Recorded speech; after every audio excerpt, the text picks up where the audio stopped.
From Tally to Cali. It's time to wake up. Wake up! Wake up! Warchant.com is your ultimate Seminole sports source. And this is Wake Up Warchant, presented by Vitamin Energy. The vitamins. The energy. Now here's Warchant.com's Aslan Hajavandi and Corey Clark.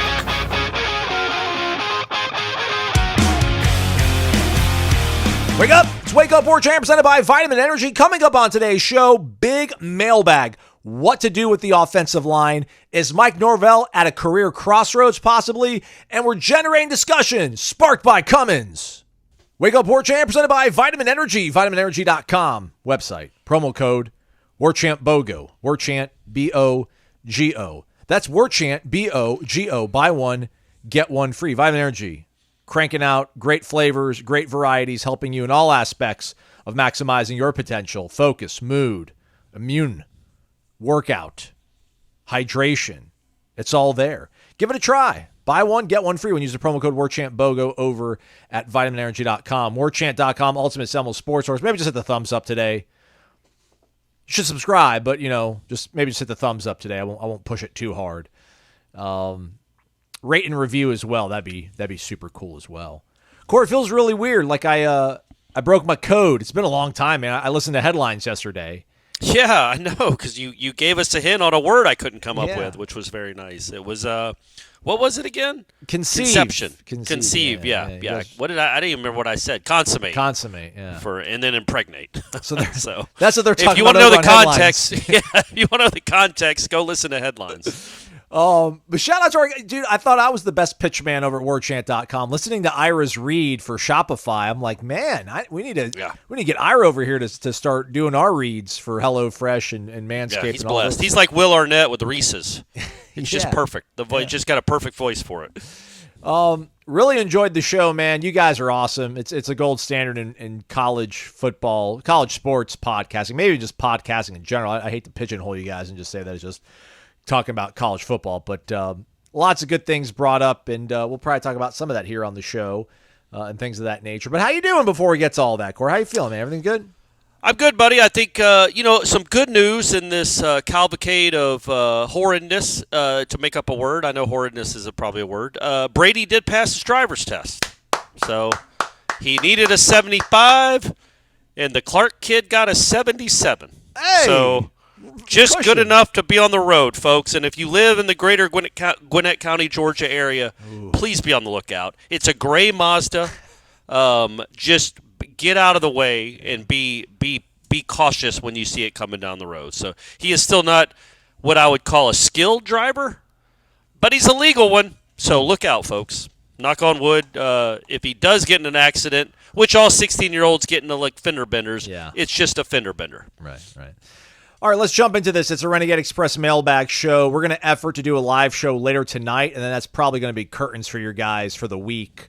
We'll be at practice on Thursday, but not sure if that's going to be enough juice to put out a podcast, but we'll see what happens. Maybe we'll do a stand-up or something, Ira and myself afterwards.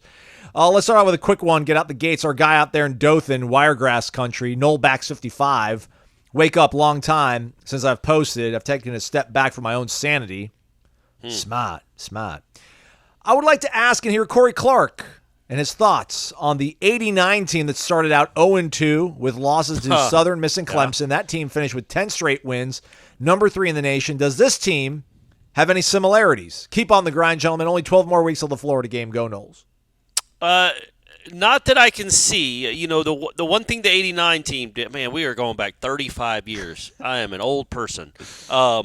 The 89 team had Peter Tom Willis, who had an incredible year and actually played pretty well in those first 2 games. Like, the offense had a pretty good day against Southern Miss. They lost to Brett Favre, and then they lost the next week to Clemson, where they had a couple bad turnovers. And the defense was bad. The defense was not good those first 2 weeks. They did figure it out eventually. I don't know how, but they ended up with a great pass rush and had a ton of sacks. Started playing Terrell Buckley more. So the answer is no. I don't see it because Peter Tom Willis had the Fab Four. That was a very good receiving core, and that was he was very good. He was a really good college quarterback, and they lit up teams. And there was something even in those losses where I think they scored 23 against Clemson and I don't know, maybe 28 or 30 against Southern Miss, somewhere around there. But he had good games. He had positive games, and he had done it before because he had played well against South Carolina the year before in filling in for Chip Ferguson. DJ doesn't fill you with any kind of hope. There was some hope that Florida State would at least outscore some teams. That doesn't seem like a possibility right now with the way this offense looks. Southern Miss, Florida State put 26. 30 to 26? 30-26, correct. Yeah, okay. All right. And then 34 to 23? Okay, did it. Got it. Yep. Got it. What about the Tulane game? Ooh, was that the next game? No, they had LSU between that. Yeah, they beat LSU at LSU. They played Syracuse during that stretch too, and After beat the Tulane. bejesus out of them. Yeah. Okay, yeah. So I don't remember the score of the Tulane game. The LSU game was maybe 35-24 or something in that neighborhood. 31-21. Okay, all right, there you go. So a Very couple cool. scores. They won by a couple scores. But there was some hope there. Number one, they'd had a very good recruiting class because it was Florida State in the late 80s. But also Peter Tom Willis was starting to come into his own with a very good, talented receiving corps. So not a lot of hope on that front. But, I mean, crazier things that have happened than a Florida State team figuring it out after two horrible games and finding a way to go on a run. There's nothing right now that's redeeming about this team, but maybe that changes. Bourbon is your friend, Dave, Bardstown, Kentucky. Pains me to say Hope this, you've been drinking. Hope you've been drinking, Dave. It pains me to say this, but the Miami games now are Super Bowl. Before you say, yeah, right, don't forget Mike Norvell has coached up some unexpected victories. North Carolina in 2020, everybody forgets about that one. How about North Carolina 21, LSU 22? Beating Florida is like beating Charleston Southern. Yeah, you beat a bad team, but lose and that will suck. Beat Notre Dame or Clemson, okay, nice, but what does that really get? You beat Miami when they finally are, quote, back, laughing emoji, and you've proven they are frauds, and you gain some respect with recruits and in general. Can't disagree with anything there. No, not at all. It's just that seems like an uphill climb right now. Again, not an impossibility. We'll know. I don't know. I guess we'll know more about Miami by the time we get to that game. But golly, it's such a soft schedule here in September for that team after the Florida game that you wonder how much you will know, because I think that's week 7 for them is Florida State. They play at Louisville the week before, but I feel like maybe it's game 8. But that schedule is not going to probably show us much. Yeah. They could. It would be to win the state championship this year is kind of really the only accomplishment left. Like, you can go still win 10 games and have a nice season. I mean, you roll your eyes at that. Get to a bowl, whatever. But winning the state championship after this start, I think everybody would sign up for that in a heartbeat right now. Absolutely. Canes got FAM, then Ball State, then USF, Virginia Tech, which somehow had first place votes yet lost to Vanderbilt, Cal, Louisville, and then Florida State. They do have to go to Louisville the week before Florida State. No, I think Louisville will be a tough game. Yeah, and Virginia for sure. Tech, I think Virginia Tech's better than they look. That was gross. That was a horrible start. But I think Virginia Tech maybe they could stub their toe against them, or at least it could be a competitive game. But those other games, hey man, I hope FAMU goes and shocks the world. But those other games seem like Miami's going to be coasting in the fourth quarter. We usually do a lot of preamble before we do this part of the show every single week, but let's just go ahead and get right to it. Let's fire up the generator. Fire up the cameras as well, obviously. It's time to generate discussion, which is sparked by Cummins. These people are awesome. They're giving away monthly gift bags with cool things like portable batteries, which you probably could have used when you were over in Ireland, Corey, but I digress. And if you win the monthly drawing, you get the gift bag, but then you get entered into a grand prize drawing at the end of the year to win a free portable generator or a portable power station, your choice. You just got to be a member of warchant.com, get involved, ask a question, be the best question of the week, the one that's generating discussion, sparked by Cummins. Follow them over on Instagram. We're not asking you to go buy anything. Just go to Instagram, follow Cummins Lifestyle. It's all one word. Corey, it was just a matter of who was going to ask a question about quarterbacks. Yeah. Because that's the topic du jour, obviously. So it goes to none other than our guy, P. Tingler 81, which, by the way, he tells us that he's a 15-year subscriber, listens every morning. Nice. Is it me or does DJ look like a statue when he's in the pocket at times? On one play in the second or third quarter while in the pocket, he stood there with no movement whatsoever and ended up throwing the ball into the ground. So here's my question. Do you think Coach Norvell needs a more mobile quarterback to get this offense to go?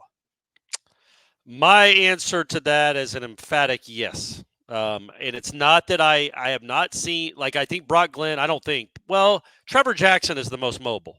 Brock Glenn is mobile, though, man. He is very athletic. Hey, Lawrence Toafili's taking a snap or two, just throwing that out there. But yes, for this running, with this running game to go, you're just going to have the threat and the reality of a quarterback that can gain big chunks of yards. You just do. I feel like we've seen that over the last 4 years, but what we've really seen this season, is that what it looks like when a statue is a fair word, a plodding 6'4", not running fast quarterback looks like. They just aren't good enough up front to have a traditional running game. To open up everything else, you are going to have, in my opinion, a quarterback that can move. You just have to. Also, to avoid sacks would be nice. But a quarterback that can move is what you're desperately going to need. We've watched Brock Glenn in practice. He can run, and he's picked up big chunk yards with his legs. He likes to run. And I would tell him, you are absolutely running, and you are not sliding. You are getting as many yards as you can every time you run, because we got other quarterbacks if you get dinged up. But your soul, the way you change the dynamic of this offense and perhaps this season is with your legs, and we need them. I would absolutely do that. He has not outperformed DJ in practice, though, has he, Aslan? No. But you would explain that. Like, the element he gives you is something that DJ just can't give you. Sorry, DJ, you just can't. You're not a running threat at all. What bothered me the most about that Miami-Florida game was just kind of the comfortable confidence and assuredness that, like, Cam Ward had. Like, he seemed like he'd been in that offense for years. And I don't think Brock's going to maybe give you that same level of, like, acumen, but I do think Brock's got, like, a weird level of confidence where I think he'll know where he's going to go with the ball.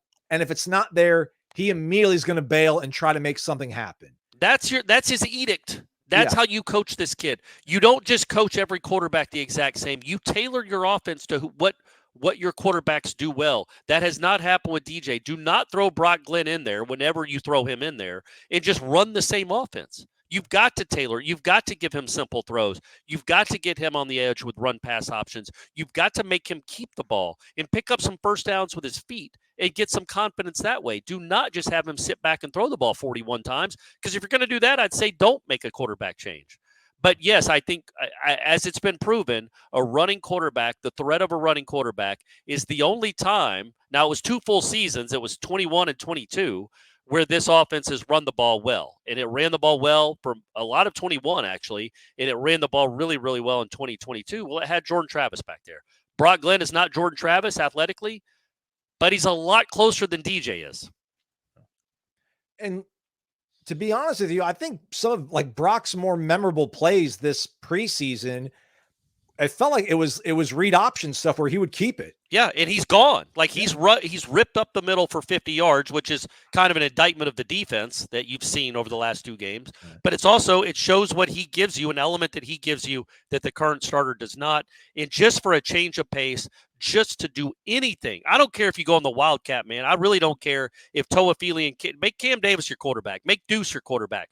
Get an athlete at quarterback that can go make some plays with his legs and open it up for your running game. Did want to ask you about this real quick. I mean, Ira brought up on headlines the other day, and you know, there's obviously a lot of layers to this situation when it comes to making a change at quarterback. There'd be the negative connotations, the negative recruiting you would maybe endure that if you sit down a guy that transfers in. And then also, you know, if you do give Brock the nod and maybe he looks good enough to where you can possibly build around him in the future, then you might lose Luke Kromenhoek, who might be a better prospect after another year or 2 of seasoning. Can you think like that if you're Mike Norvell right now, or do you have to do every single thing that's in the best interest of the team right now, next week, week 5, week 6, or do you need to do the calculus and think about, well, this is going to have a ripple effect down the road that maybe I don't want to have to deal with? No, I think you think about winning. You think about beating Memphis, and then you think about hopefully beating Cal. That's all that's on your mind. If it takes Brock Glenn, it takes Brock Glenn. You can have a discussion with Luke Kromenhoek and say, look, It's his legs. This is not where I want my program to be next year. I want to be more of a traditional offense where we don't have to just run around. But right now we need an athlete at quarterback. That's why he's playing. You're still in our play. Whatever you have to say.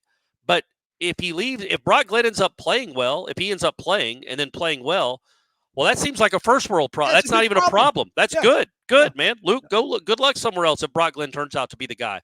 But I have not been overly impressed with Brock Glenn in practice necessarily, other than his athleticism plays. And again, he's not Castellanos. He's not a 4-4 guy. But he's a 4-6 guy, 4-6.5 guy. Like, he can turn a 4-yard run into a 25-yard run. He can move the ball. He can make you account for the running quarterback, and that's something that you don't have right now.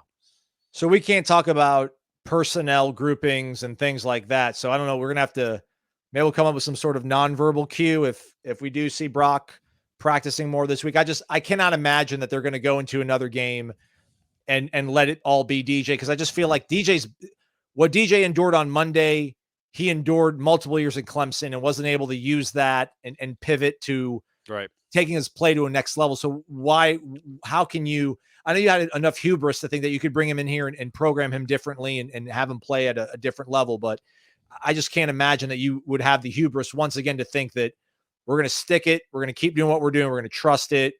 The worm's going to turn on this eventually. I would be hard pressed to think that we don't see Brock Glenn in some sort of meaningful fashion. Next time I do think, though, I would be surprised if DJ doesn't start, but I would also be very surprised, especially if it doesn't go well early, that you're not making a change, because it'll be untenable. The fans will be hot and restless and mad, and it will not be a good scene for DJ if the first drive does not go well. Yeah. All right, there we go. That's gonna generate discussion. I can almost assure you that everybody, it's generating discussion over on the warchant.com boards, probably in the comment section on the YouTube video as well. Get involved in there. But first, go to Instagram, give them a follow, Cummins Lifestyle, all one word. You can be part of this. Just subscribe to warchant.com. Man, if we gave away 2 distinctions, if we awarded 2 people for generating discussion, our guy Nole fan Ron might have gotten the second one if we did that. Wake up. First, I'm asking a question. How often do Power 5 teams have senior-laden offensive lines? So I think it's like the 2 topics du jour, Corey. I mean, I know defense, I think we get to that at some point here, but, offensively, it's obviously quarterback and offensive line. How often do Power 5 teams have senior-laden O-lines? I don't know the answer. I'm just thinking out loud. What I'm trying to get at is that maybe the reason we have such a veteran group is just only because they're not good enough to go pro. One thing for a group of 5 school to have seniors, as many of those recruits aren't highly touted dudes, so NFL possibility is not necessarily expected, whereas Power 5 teams, at least the really good ones, are getting kids who, if they ball out, are going to go pro as soon as possible. That hasn't been the case for our guys. Not saying they can't be okay, but dominant?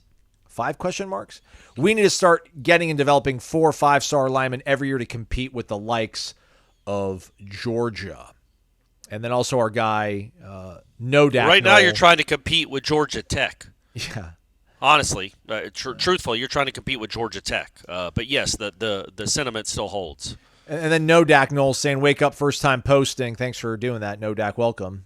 Shout out Pierre. That's South Dakota. Bismarck? Fargo?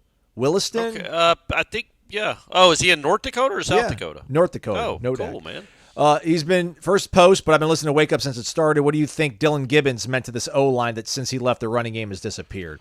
I think that's a good combo right there, Corey. That's why I wanted to package him that way, because I just feel like, 22, you had Jason Turntine, who you signed at the absolute last second, seemingly. Dimitri Emanuel as well. I mean, those 2 signings, those were like late summer signings where it seemed like maybe you're holding out for more regarded, heralded dudes. And then you took those guys, and they ended up becoming 2/5 of what was. Yeah, I think Turntime might not start as much as Dimitri, but he played certainly a lot of football. And Gibbons wasn't too dissimilar in 2021, if I'm not mistaken. I get it. It'd be nice to get the Amarius Mims and the Will Campbells. That's at LSU, guys of that caliber. But yeah, man, that 22 offensive line, that Robert Scott was on that offensive line. Maurice Smith was on that offensive line. Turntine, Dimitri Emanuel. I don't know who the other guard was. Escapes me at this juncture right now, Corey. But I get it. But again, man, shout out to Jeff for cooking on headlines yesterday, man. What he just talked about.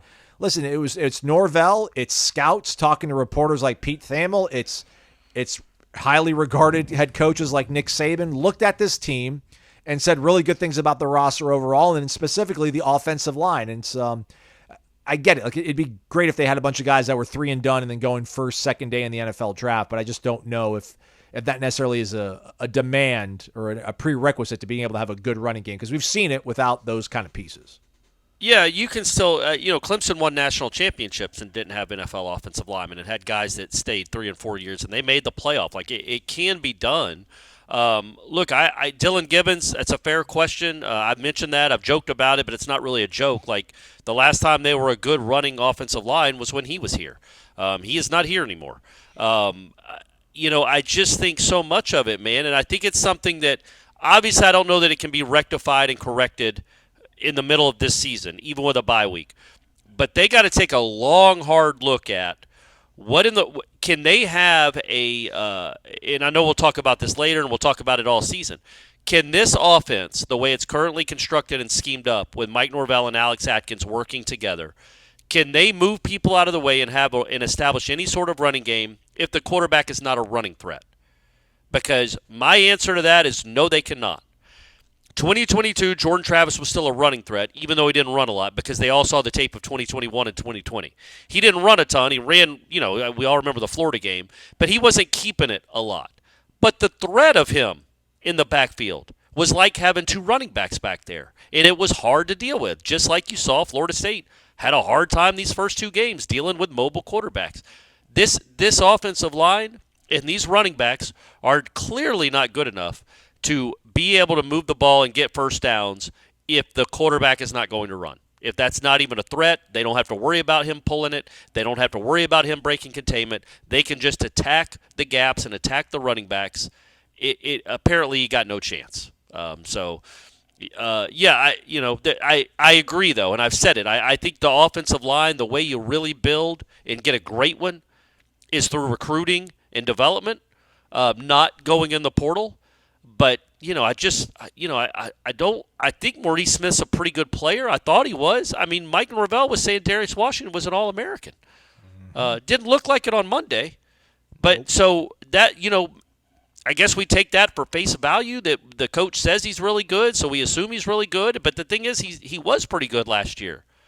And he was good in the spring, I thought. Team All-ACC, man. Yeah, his first year. Yeah, and then he got abused on Monday night. Got embarrassed. Made that kid a lot of money for BC. And so that's, I think there's going to be a lot of long, hard looks about what's going on here, because it's not just that, I looked it up. I think they're 29-8 when Jordan Travis is a quarterback. They're 2-10 when he isn't. And those 2 wins were at Florida in the Louisville game, where the offense did next to nothing the whole time. And again, as Ira correctly pointed out, you could say that about most offenses. You have a good quarterback, you're going to win. When you don't, you're not. But I think Jordan Travis, I wouldn't classify him necessarily as a good quarterback in 2020. But you ran the ball because he ran the ball. And since he stopped running, this offense kind of has stopped running. The threat of a mobile quarterback has really hurt the running game. But is that the only way this scheme is going to work? Like, I'd like to get you some big 4 or 5-star offensive linemen that can move people out of the way. And I think, Aslan, as we go through this season, if it doesn't turn around, I know Jalen Early played. I think he played a good amount on Monday night. You're going to start seeing more of those kind of players. Like, what do you got to lose? See what you got with the young guys, because you've been running out 3 of the same guys for 5 years, and it looked like it did on Monday night. So maybe start seeing what you got with the young guys, and if you don't have much, then yes, you start to question the development at that position. Can they tinker with what they have? Like, would it be crazy at this point to, I don't know, like slide Darius maybe back into the interior at one of the guard spots? Seems like Richie Leonard is kind of entrenched at one of the other ones. It's Keandre and Terrence Ferguson that keep kind of rotating in and out. So maybe go Richie, Maurice, and Darius on the interior, and then maybe you've got something there between the guards. Hope Robert Scott can stick it together for, a week at a time and see how that goes. And maybe you either put Early at right tackle, or maybe Andre Otto's a guy that can be ready to step up in there. I don't know if you just keep rolling out the same 5 guys, like what's going to change other than when Alex Atkins shows up after week 3, Well, and honestly, let's be honest, man. Nothing is going to change if the defense doesn't respect your passing game. No. So that if that doesn't change, then it really doesn't matter what you do with the offensive line. It's like deck chairs on the Titanic. It doesn't matter if you can't open up the running game by actually completing some passes downfield. Complete the day by going out to Corner Pocket Bar and Grill to cruise into the evening hours, everybody, and enjoy yourself with drink specials, 4 to 7 p.m., and then 11 p.m. to close. Make it a late one. Meet some cool people over the Corner Pocket Bar and Grill. I hope you enjoyed trivia last night, everybody. Bingo tomorrow night, 7 p.m. Test those bingo skills. Win drinks, prizes, cash, money. How many games do they usually end up cranking out on Thursdays? I think they play 4. I haven't been to bingo in a minute. I'm not a huge fan of bingo, but it's pretty packed in there. I think it's 4 games, and it's $250 to the winner. There you go. Each game is $250. Hell yeah. Today's lunch special, 5 chicken wings and French fries. Only $8.99. Best wings in town, I say. Bring it on, Hobbit. We'll do a wing off. All right. $8.99 from 11 a.m. to 3 p.m. Side dish of your choice as well. Although I don't know, maybe it's wings, fries, and a side dish, or maybe they've gone ahead and they're like, we're gonna pick it out for you. Our fries complement our wings. That's the way it goes down at the Corner Pocket Bar and Grill. Who knows? Live music this weekend, Corey? Probably. Okay. Probably. Do it. Bye week. Don't take a week off. Go to the Corner Pocket Bar and Grill, 2475 Appalachia Parkway, cptallybar.com on the website, Corner Pocket Bar and Grill. Speaking of the Corner Pocket, random_John says, what's up? Corey, great finally to meet you at the Corner Pocket. Aslan, wish you would have been there, as I'm the unofficial president of your fan club. Yeah. It was nice seeing John, and I think that was his wife. Not trying to blow up your spot. I assume it was. What was funny though is there was a family sitting at the bar while he was introducing himself to me, and they recognized because they were fans of the show, and they recognized when I was done talking to them. He's like, "That's so funny hearing him say his name was random_John," and I'm like, "Oh, I know exactly who that is." Yeah, heck yeah. All right, so last week I asked about linebackers. We're after the debacle against Boston College. What do you feel is the crux of the problems we are seeing on the field? We've gone from a possible All-American left tackle and expectantly good run game to a left tackle wearing roller skates and 21 yards of rushing. Then there's a defense. Woof. I can't even say anything nice about the front 7. Someone was responsible for Ward, right? Are players still here? Are the players still here from the snub, still sulking? Did the snub break Norvell? What gives? Clearly a culture issue on the team, as there is, as there sure is not a lot of want to or a feeling that they are playing for each other. Please make it make sense. Hoping we don't finish looking like 21 again, but it ain't looking good. Go Noles. Oh, I 21 I think would be an upswing at this point. That would be an uptick. Dude, hearing Ira talk about what I think Jeff said, like 6-6, and you're like, 50-50. And then Ira was like, I don't know, 30-70. Like Ira being he's down. bearish. He's down on this team. Down big, because Ira, he's right. On. Like as random_John points out, there's not a lot. There's nothing to like other than the 2 right foots of 5th-year seniors. There's nothing to like about this football team and therefore the football program right now. It's 2 games. It's 8 quarters. But it's been an ugly 8 quarters, which have given you basically nothing to hang your hat on. They're not good at anything. The defense has had 7 drives in the red zone. They've given up 7 touchdowns. The offense has scored 1 touchdown, and I would guess the last 2 touchdowns in the last 2 touchdowns in the last 17 drives, or 1 touchdown in the last 16 drives, whatever it is. It's gross. It's just awful, and it shouldn't be in year 5. And I don't know. I'm as flummoxed as everyone. I think we're all kind of confused. I think the head coach is paid a lot of money, though, to figure it out. I can sit here and him and haw because I really don't know and stutter F my way through a podcast. He better be not stutter Effing his way to figuring this thing out. I don't know that I would say it's a culture problem, and I know a lot of people want to point to NIL and transfer portal, and it's like, man, as we pointed out on headlines, I watched a lot of teams on Saturday that have hit the portal pretty hard, that looked pretty damn good and played pretty hard. So it's not just an NIL thing or a portal thing or an entitlement thing. I don't think that's the case. it might just be a talent thing. Guys that we thought were good and on the verge of being special are maybe just average. That's what they look like through 2 games. Marvin Jones looks like a first-round pick when you see him. He had 0 tackles. He has, I think, 2 tackles through 2 games. So, he's not. I don't want to use him as like the face of the problem. I clearly I think the biggest problem is quarterback on the other side of the ball. But it's not like the defense is playing great and the offense is letting them down. The offense, Toafili somehow doesn't catch that pass on the first drive of the game. I don't even know what happened there. And then the offense just can't get the ball back for 45 minutes. Like literally it was probably 30 minutes of real time before the offense got the ball back again. And then you're starting to feel there's a certain pressure and a certain I don't know, man, a dread that can come when, like, okay, you just had a game where you got the ball once in the fourth quarter, and then the very next quarter you get the ball once again. So you've had the ball twice in the equivalent of an entire first half, Aslan, the entire half of football, your offense had the ball twice. Well, some of that is on them. You don't have to go 3 and out, but the defense couldn't get off the field. So it's like they're both, they're complimenting each other in the wrong way. Right. They're both sucking. Yeah. You know what I mean? Like you talk about complimentary football, none of it's working. It's insulting football. They're insulting each other.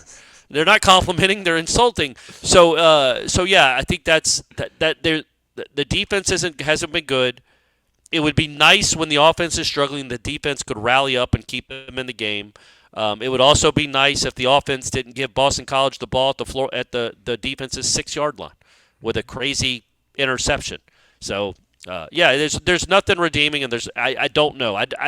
I'm going to hesitate on calling it a culture problem, though. I don't because again, and Ira brought this up, and I think it's true. A culture problem to me it means like bad kids that don't care. I don't think that's true. I just don't. I don't think these are bad kids. I don't think these are turds, to use a Willie Taggart. I don't think it's that. I just think they've played really poorly the first 2 games, and but I could understand the question because it's like it's not just these first 2 games. All your good players sat out the bowl game. And whether that's and I gave them a pass at the time, and I still do, but, look at what this program has been ever since that Sunday show on ESPN after the Louisville game. Like, look what this program has been. It's 0-3. It's scored, 3 touchdowns in 12 quarters of football since then.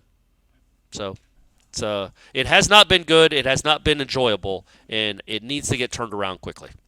Want to get back to the snub possible component on here. We got a lot of questions just about where's Mike mentally, do we think, and confidence that we have in him. But 8 Goldens says, wake up, please. Noles, begging you to wake up. Yeah. Do you think part of the issues with the team, and this comes back to NIL sort of stuff, is because we have 3 defensive linemen that have threatened to leave multiple times to try and squeeze more money out of the battle's end, and a linebacker that did in fact leave but was welcomed back, and there were 0 repercussions for holding the team hostage. Just wonder how the other players that have been here and witnessed all that feel about those guys playing despite all that's happened, on top of them playing poorly but still getting the reps, let alone bringing 2 of them to ACC Media Days. And is the potential overuse of the portal starting to rub the guys wrong that have been on the team via high school recruiting? So I guess that might kind of drill down a little bit more to the culture question here. I don't think I don't feel any. Listen, I'm not in the locker room, so we're not giving you the best intel on this, but I don't sense any kind of resentment of DJ Lundy. Patrick's is a different kind of guy, man. Patrick Payne is just the way he motivates himself, the way that he wears his kind of emotions on his sleeve. He's just a different kind of cat. I don't know if the way that he carries himself sometimes might mesh well with everybody when there's a lot of tension going on in a football game, but he has the ability to go out and make plays, and he has not done that yet, which is kind of the real bummer. But yeah, man, that defensive line, I think it's more coincidental than causal. Is that the right way to put it, Corey? That those guys, Farmer, it's Farmer, Jackson, and Peyton have not performed well. I don't think it's because that they've got their eye on the bag or anything like that. I think those guys want to win more than anybody, man. I really do. Like I think Darrell Jackson wasn't able to play football last year. That had to hurt, man. I mean, Josh Farmer talked about that they were pissed about the snub going into this offseason. Patrick Payton, he came here undersized and did everything the coaching staff asked him to get physically ready to be able to help this team out. So but I get it, man. Like that stuff looks poorly. Yeah, when you bring two of those guys at ACC Media Days, those are like your captains almost, Farmer and Payton. And Payton had 21 snaps on Monday night, Corey, in pass rush situations. He had one pressure. That's 4%. Not good enough, man. Not good Again, enough. I want to withhold judgment. I'm not being a Pollyanna here or a homer. I really do want to withhold judgment on these two pass rushing defensive ends until they get to really be unleashed. I think it's a different kind of mindset when you're rushing that kid. I just do. And same thing with Haynes King. I think there were a lot of times where it looked like Peyton was kind of just trying to bracket him to keep him in the pocket and not let him get outside, and that changes the way you rush. Let's see what they look like against not as mobile a quarterback. But, yeah, I mean, look, it's all fair to ask. It's all fair to criticize or wonder.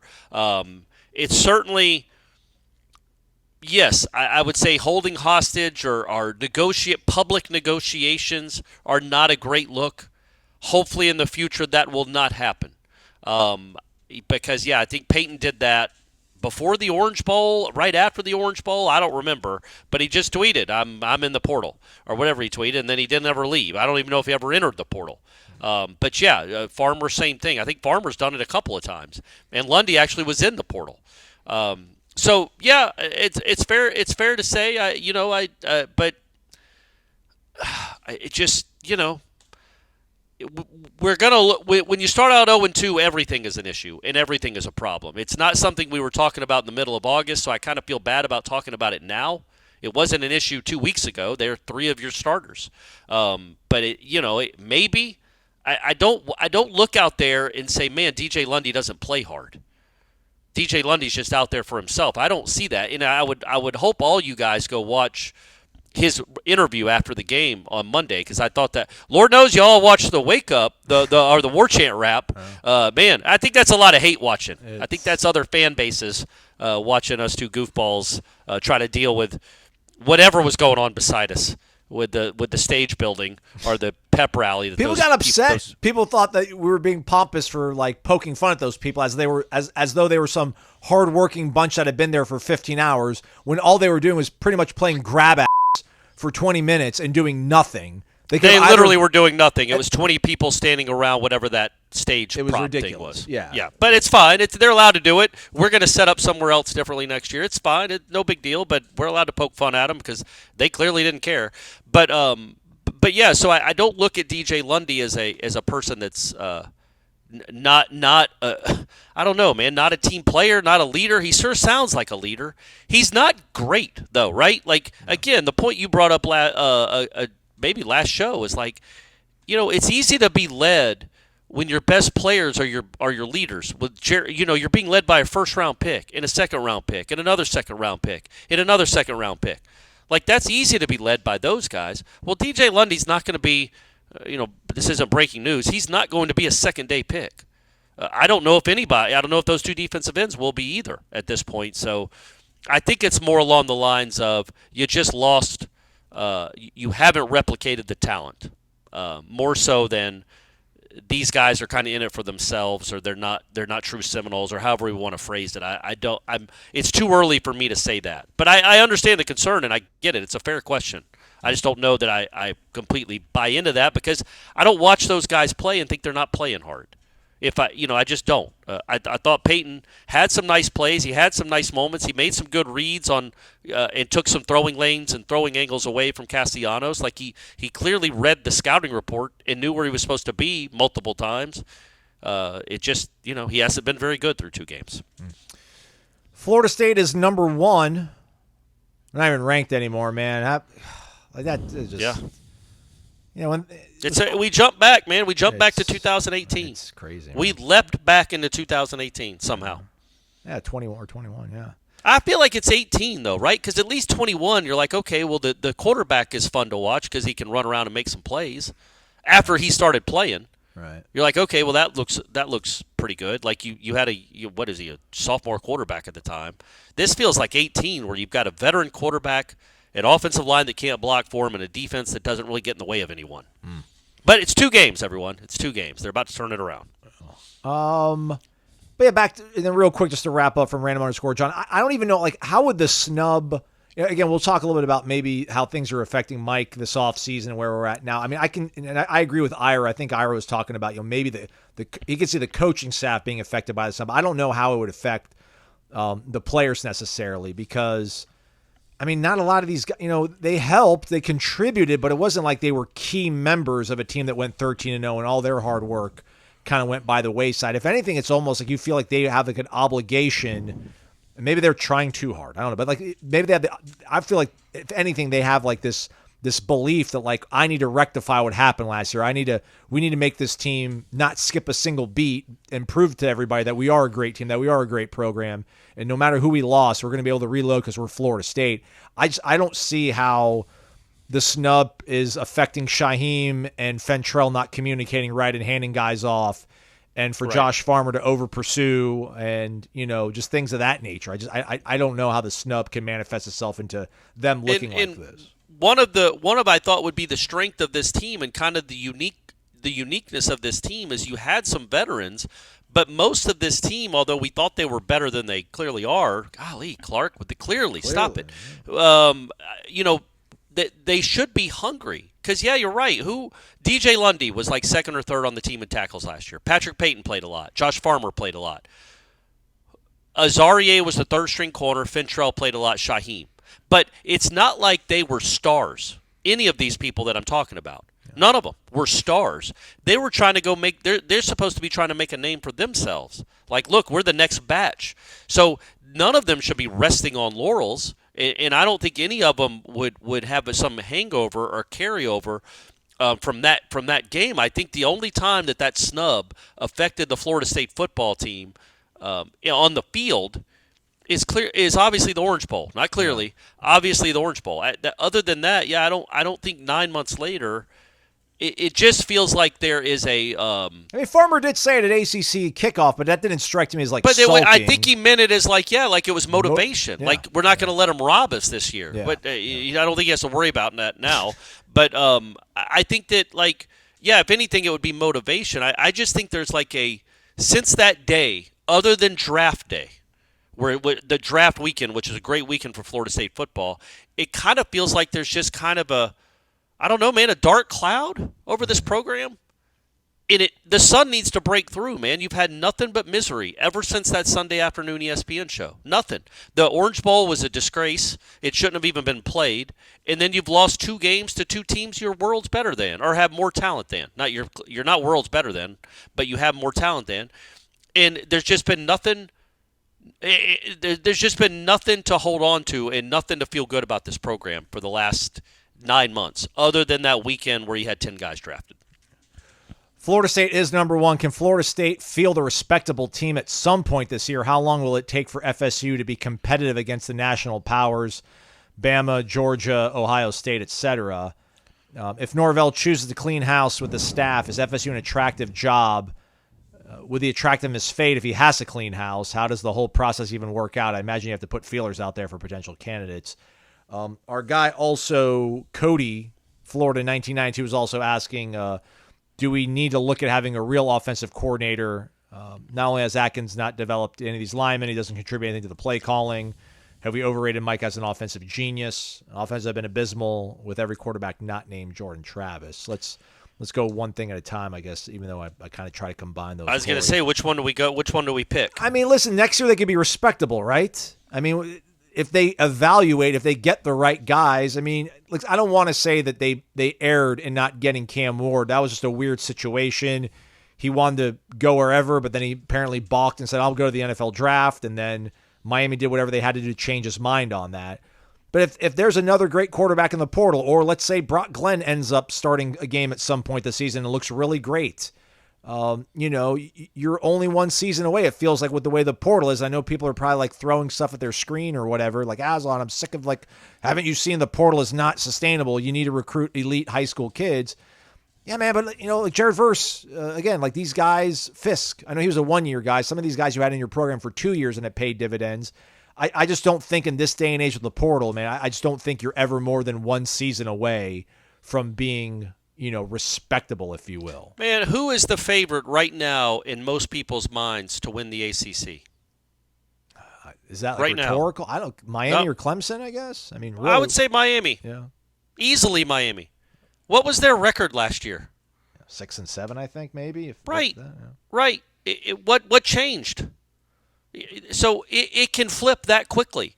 They got what appears to be a dynamic quarterback. They also got other people in the portal. They got the running back from Oregon State, right? Yeah, like Damon that is the beauty. You can't. I don't think the goal next year is to be just respectable, like get back to 500 or 8-4. The goal is to compete for an ACC championship. Miami's going to do it. I promise you, Miami's going to do it. And they were not good last year. And they now look like they are a potential playoff team. And it happened that quickly. It happened in one off season, really 1 month. And now they've recruited pretty well, but they also filled in gaps, really important gaps, with the portal. And I think Florida State has recruited pretty well. Maybe not quite to Miami's level the last few years, but they've got some young guys on this team that we think can play. It really is a matter of the line of scrimmage, man, and it's a matter of who is your quarterback next year. And I think the people, if they're yelling anything at their iPods right now, people listen on iPods still, right? Right? This is still iPod 2008, Shuffle. right? Yeah, this is still 2000. It's a Nano. You're probably listening on your iPod Nano right now. It's crazy I said that. I meant to say iPhones. You said Brock Glenn might start a game this year. I think people want Brock Glenn to start games this year, multiple games, starting with the next one. But yes, you're. I don't want to say you're just a quarterback away, but let's say Brock Glenn does play 5 games this year. It looks really good. Has like a Taylor Van Dyke coming out party from 2021, minus the horrible Florida State game.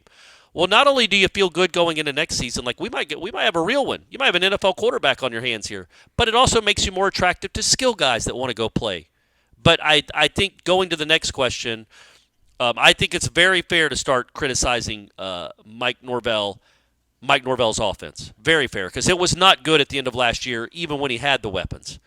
And he has not been able to run the ball in 18 months. And he has not fielded even a competent offense unless 13 has taken snaps. He did great at Memphis. We know it's in there. But so far, it has not materialized without Jordan Travis doing Houdini-type stuff occasionally. It has not necessarily manifested itself into a great offense here at Florida State. And this year, it looks like a disaster. So, very fair. I don't think he's going to give up the play calling. I'm certainly not ready to call for that yet, that he should. But it's a fair question, because what have we watched the last 5 games? It's been a bunch of gross.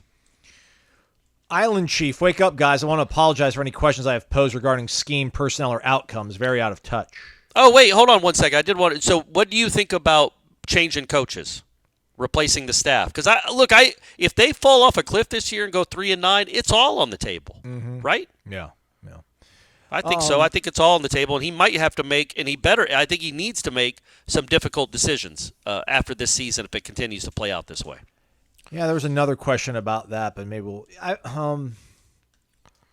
don't know how, like, what's, if you sit down with Michael Alford after the season, like, well, what is the conversation for keeping the status quo? I mean, I guess you can be like, listen, a year ago when we had the pieces that we needed, we went 13-0. Like, I like these guys. We're all on the same page. There's a lot of continuity. I like that. I'll be frank with you, Michael. Like, I don't have a lot of other guys out there that I trust to bring in here at this point.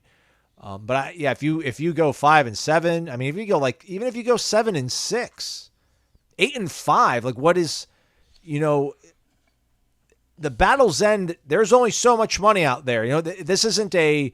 You can talk about a payroll when it comes to professional sports, because there's a pot of money there every single year that you're going to have to spend on your roster.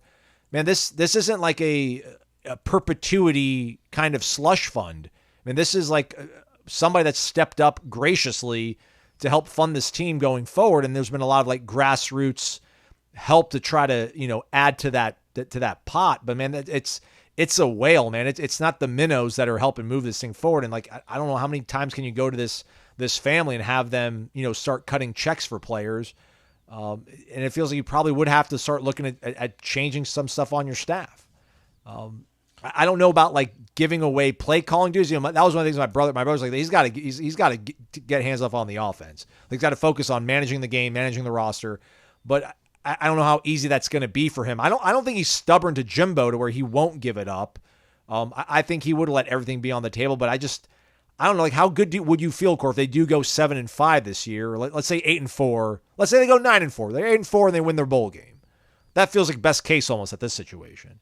Like how good do you really feel if they just end up changing both coordinators? I know everyone's going to be excited for a new linebackers coach or whatever. But like if they change, like, let's say 7 out of their 10, on-field coaches, although there's no more of a limit anymore. But you know what I'm saying? Like how good do you really feel moving forward?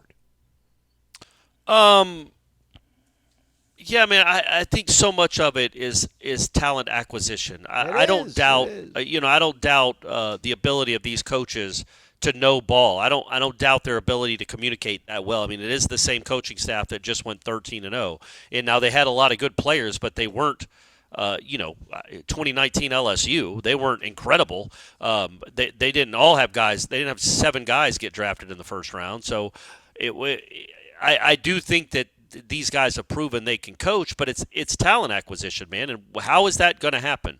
And the problem now is I think they all have multiple year contracts, so they all have buyouts. So it's stuff you could afford.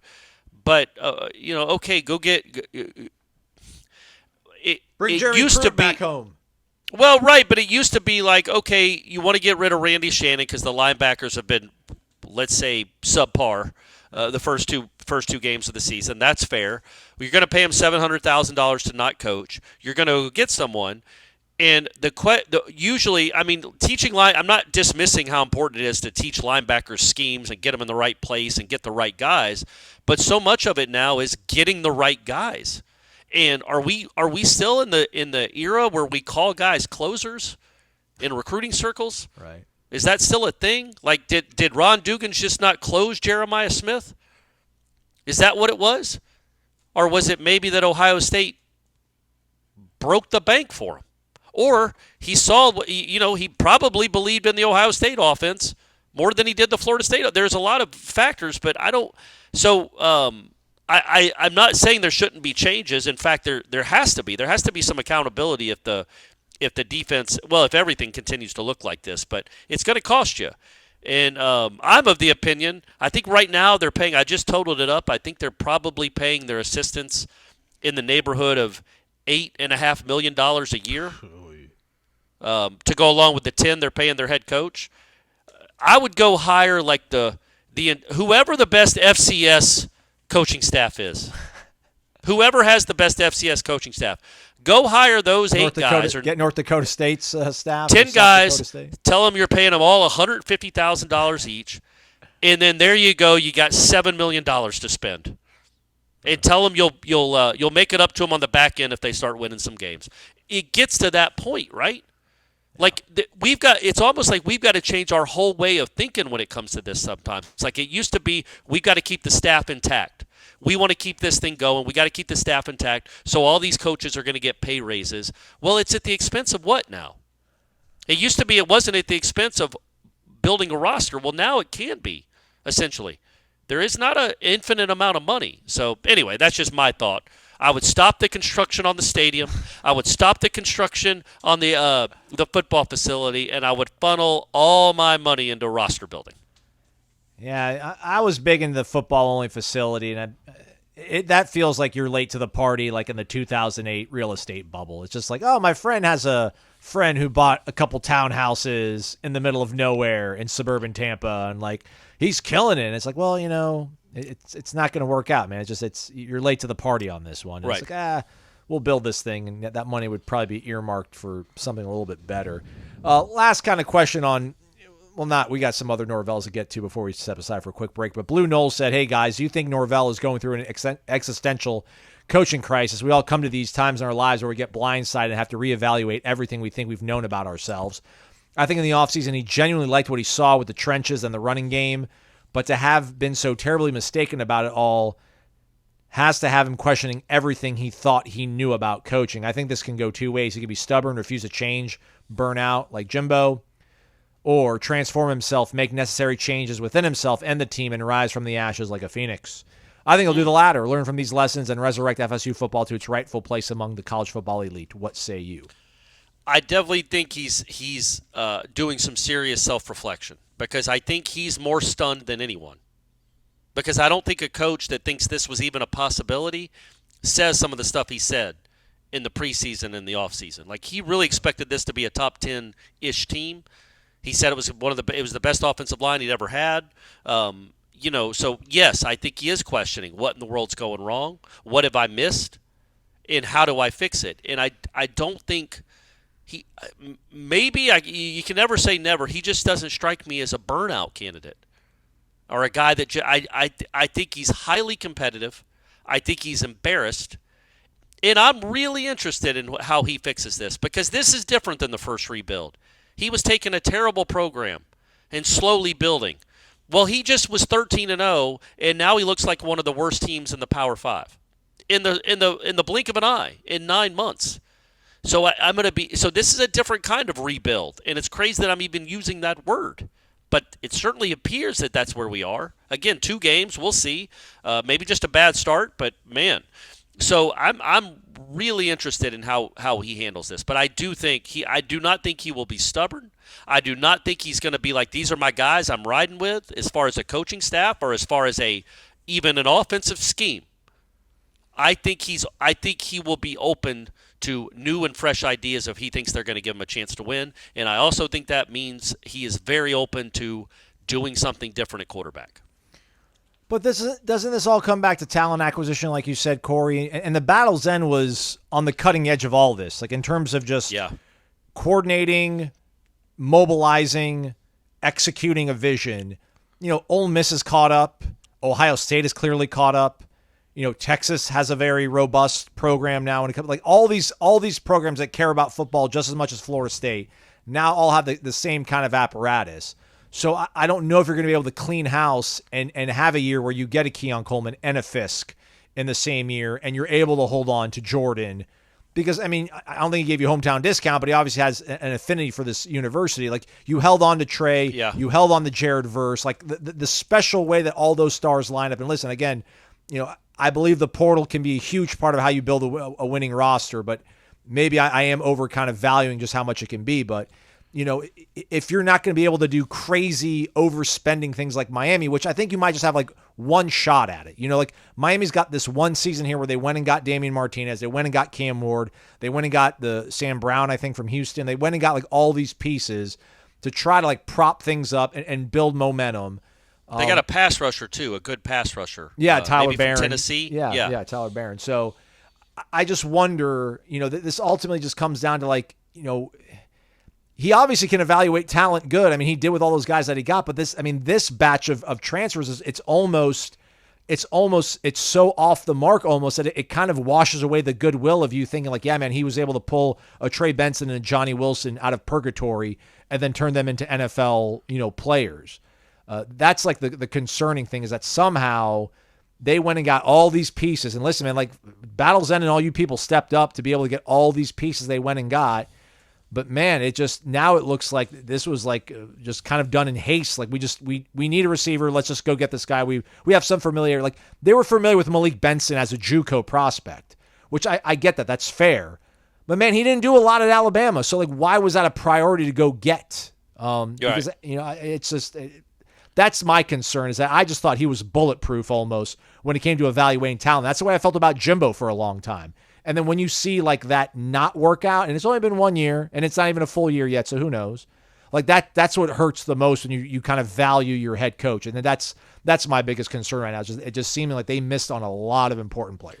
Yeah, and that's fair, and you're right. They did. It would seem that they missed on a lot of these transfer guys this year, and I just think the market has got much more competitive. They were so ahead of the game 2.5 years ago. It felt like they just were. I don't think the number I heard for Keon Coleman, I bet if Keon Coleman was, and this is the number I heard from how they got him after spring, what they paid him, compared to what I think it would be if he was in the portal next spring.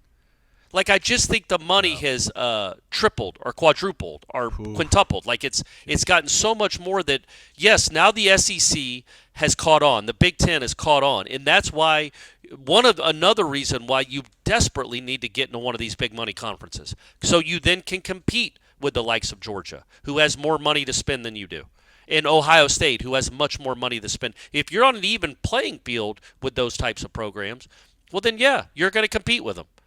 But if they can just say, no, we want Jeremiah Smith, sorry, they can do that. And you cannot get into a bidding war because you will lose. But if you're getting $40 extra million from TV revenue, then you can compete with them. And your money can be allocated elsewhere. So that I think is another reason why you desperately need to get into a big money conference, because these battles for these portal kids and high school recruits, let's be honest, are going to just the number is going to keep climbing as long as there's no cap and there's no policing and governance for this thing. Famous man once said, actually might have been a woman, but that abs are made in the kitchen. So all that working out that we do, Corey and myself, you still got to eat right. And usually that means eating at home, but man, that's so annoying, right? Like all the dishes, having to go to the grocery store, measuring everything out. That's why I should check out HelloFresh. We used to do this a few years ago. Remember everybody, HelloFresh?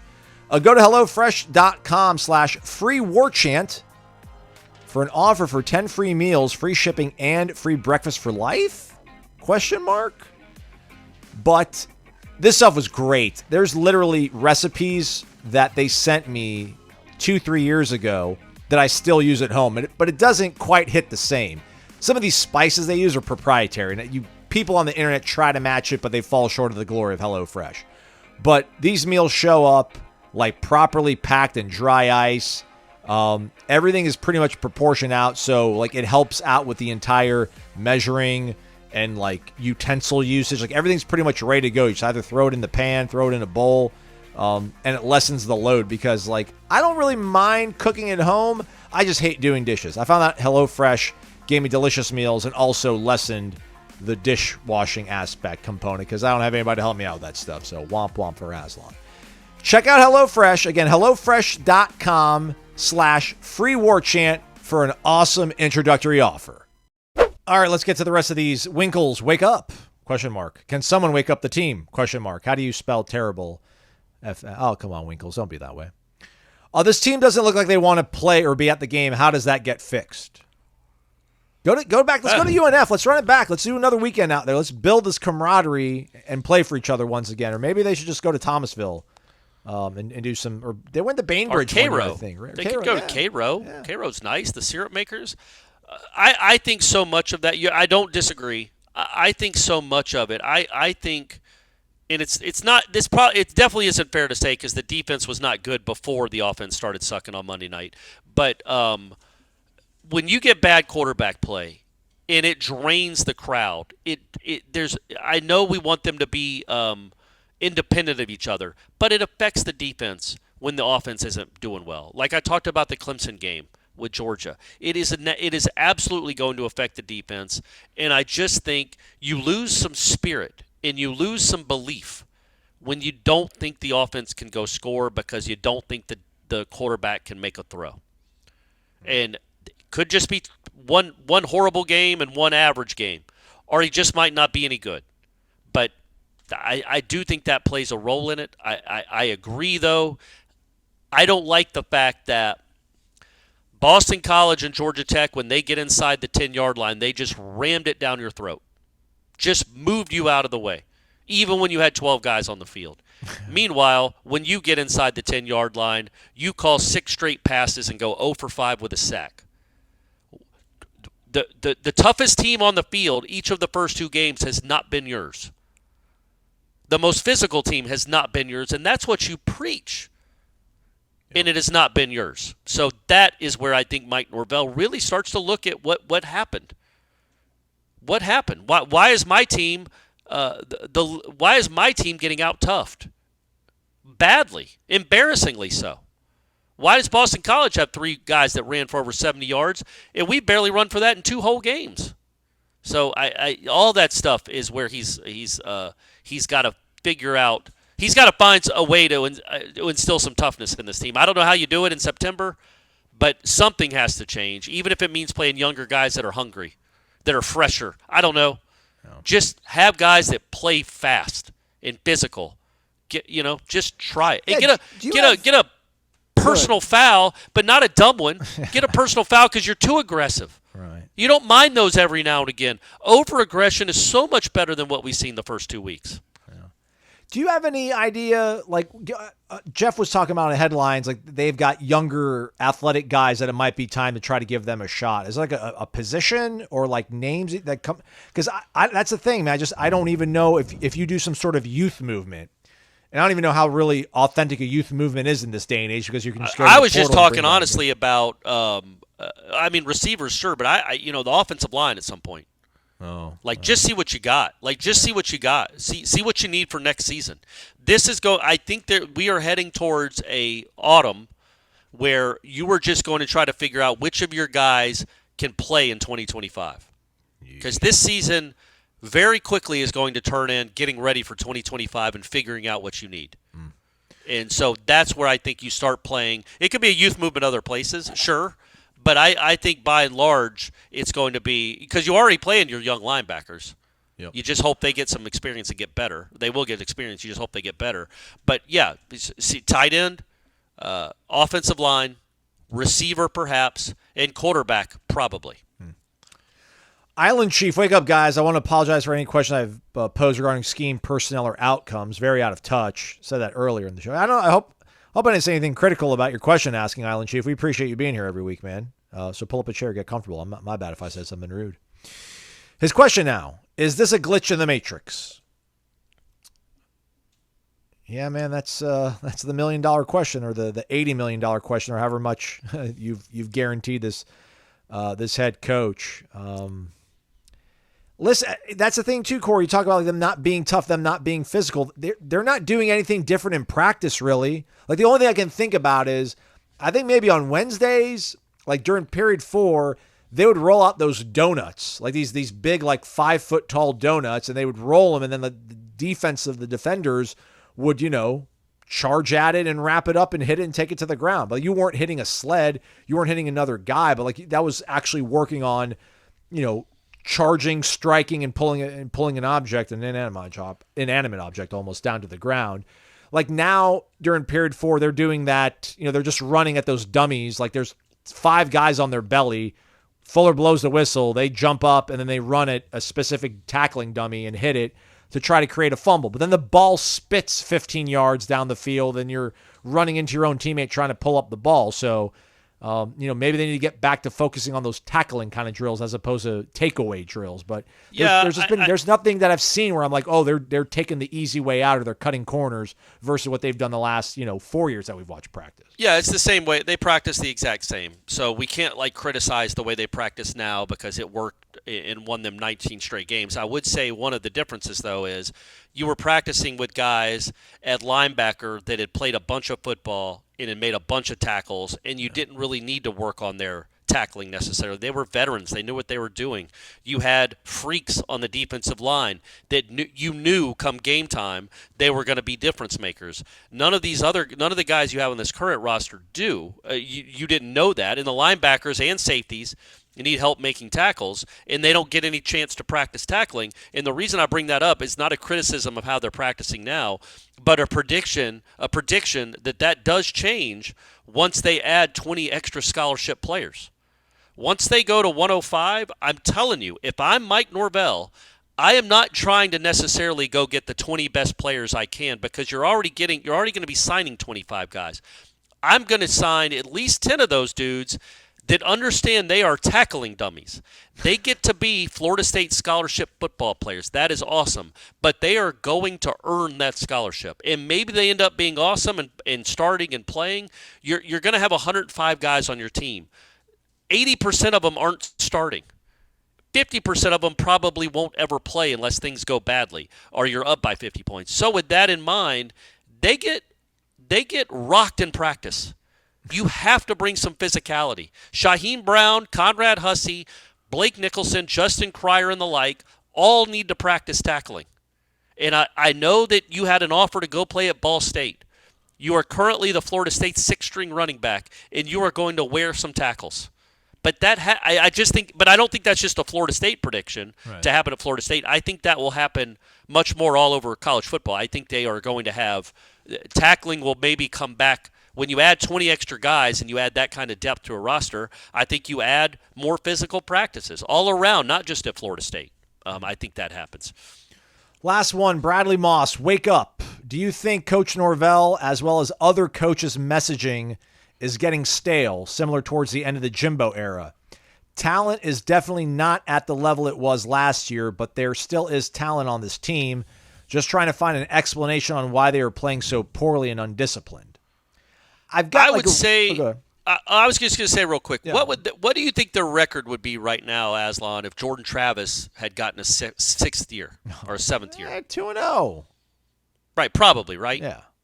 All right. I think that's something that I'm not trying to kill the kid. I hope he turns it around and has a great career, great year, a great end of his career, a college career.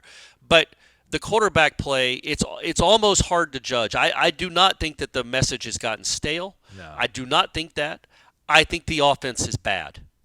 I think the biggest problem with this program right now is this offense. It is bad. It cannot run and it cannot throw, and that is a horrible combination. If it could throw, then it would probably be able to run as well. And I think they have to figure out the quarterback. They have to. Yeah.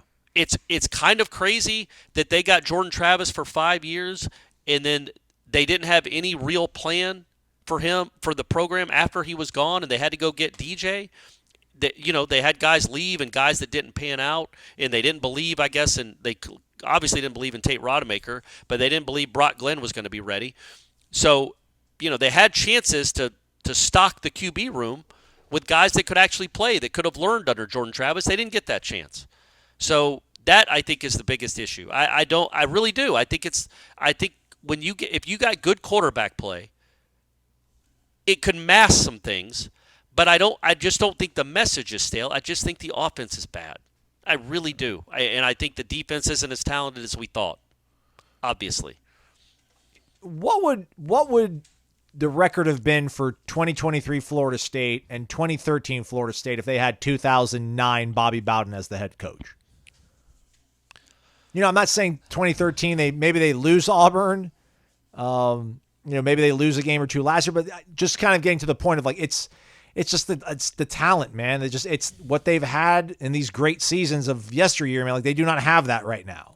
And that's on Mike Norvell, though, because this is his roster. This isn't year one. This is year 5, and you have free agency, and you're able to get whoever you want pretty much. So it does come out to talent to me, ultimately. I don't think it's messaging. Well, and the big miss he made was that he thought he was going to be able to run the ball this year. And if you're able to establish the run, a traditional running game, I think DJ's a fine quarterback. He's good enough. But when you're throwing 42 times, well, buddy, there's 30 or 40 other guys I would have gotten. Yeah. I would have gone and tried to get after. One of these guys in a run and shoot. One of these guys that's used to throwing for 4,000 yards in a season. They're all over the country. I would have gone and pursued one of them as opposed to getting DJ. If this was going to be the offense, if he wasn't going to be able to run the ball, if he had known that, which I guess he should have, but if he wasn't going to be able to run the ball like he wanted to, then this was not a good match. This was not a good puzzle piece to fit in to, okay, we can't run, so let's get a guy that's not accurate throwing the ball. DJ's fine if he's throwing on 1st and 10 because they're all sucking up against the run and you got somebody wide open in the middle of the field. I say that. He'll hit them sometimes. He'll hit them sometimes. And when he does hit them, it would be okay if they caught the ball. It's been a really long show, but I had this sort of thing that kind of falls maybe within the parameters of Bradley Moss's question here. And I feel like, we've talked about, everyone keeps asking us who are the leaders on this team. And I thought Darius was going to be a leader, or Maurice, or Shaheem, and DJ Lundy. And, unfortunately, some of these guys are not playing all that well, so it's hard to kind of lead when you're not making a lot of great plays and affecting the game in a positive manner. I don't want to talk about the snub because it's just, it's the past, and I get it, man. what made like last year so special to me, Corey, and even maybe 22, is that I think Mike is kind of cut from a little bit of a different cloth. Maybe he's kind of Dabo, or there's a little bit of like, he's got more of like a personality when it comes to being a head football coach. Maybe he's not just completely singularly focused and maniacal like Kirby Smart is, or like Lincoln Riley or Ryan Day or Jim Harbaugh, those kind of guys. Not to say that he's not focused on winning football games, because he absolutely was last year. But when you've got like a Jared Verse, you have a Jarian Jones, you have like that level of like just an alpha male dog that absolutely loves everything about this head coach. Like they think all the goofy, endearing stuff is hilarious, and they still respect the hell out of the guy and will follow him to the end of the earth. And like you lose those guys. Those are the guys that take the standard, hold everybody accountable, and are making huge game-changing plays week in and week out. Kalen DeLoach is the same kind of way. Tatum Bethune the same kind of way. Like you had all those kind of guys that embraced every single part of like the quirkiness of Mike Norvell. Not to say that like Farmer and Peyton don't love this guy, but you've got a lot of new people that aren't nearly as talented as Jared Verse is, or Keon Coleman is, or Jarian Jones is. So they don't have the talent. I don't know if they've got maybe, I don't want to say the buy-in, but just like this incredible affinity for this guy, because he pulled Jared Verse out of obscurity, gave him this platform to change his life, and he's forever indebted about it. Jarian Jones talked about Mike Norvell taught me how to be a man. Not a football player, but taught me how to be a man at age 22. Like there was a real connection with these players and that coaching staff, and that's how the message got filtered. This was a player-led team, and you were being led by awesome players that totally bought into every single thing. There was a poster on the tribal council that seemingly knows a couple things about the program right now that said, he overheard at practice on Friday that this is not a player-led team. I just feel like there is not that level of not only like skill and talent, but just the level of love for the staff and for each other. And I don't know how you can change that in the middle of a season. You got a bye week to figure it out, and I hope they can. I agree. Well said. I agree. But yes, they need some player. They need a lot of player leadership. All right, that's a wrap for the show, everybody. We'll do a live one. We're thinking maybe tonight, 6:00. That's the plan. And then I'll be the Thursday podcast, and we might break for like a 3-day weekend over here because it's a bye week. We need to look in the mirror as well, everybody. We do. All these observations we gave you for 25 practices were obviously errant. So we're going to try to get better and hold ourselves accountable. So tune in for that. Tune in for the Jeff Cameron Show 1 to 3 o'clock. Warchant.com, Ultimate Seminoles Sports Source. If you made it this far, I want you to hit the thumbs up. Certainly would appreciate it. He's Corey Maslon. Thanks for listening to Wake Up Warchant, presented by Vitamin Energy.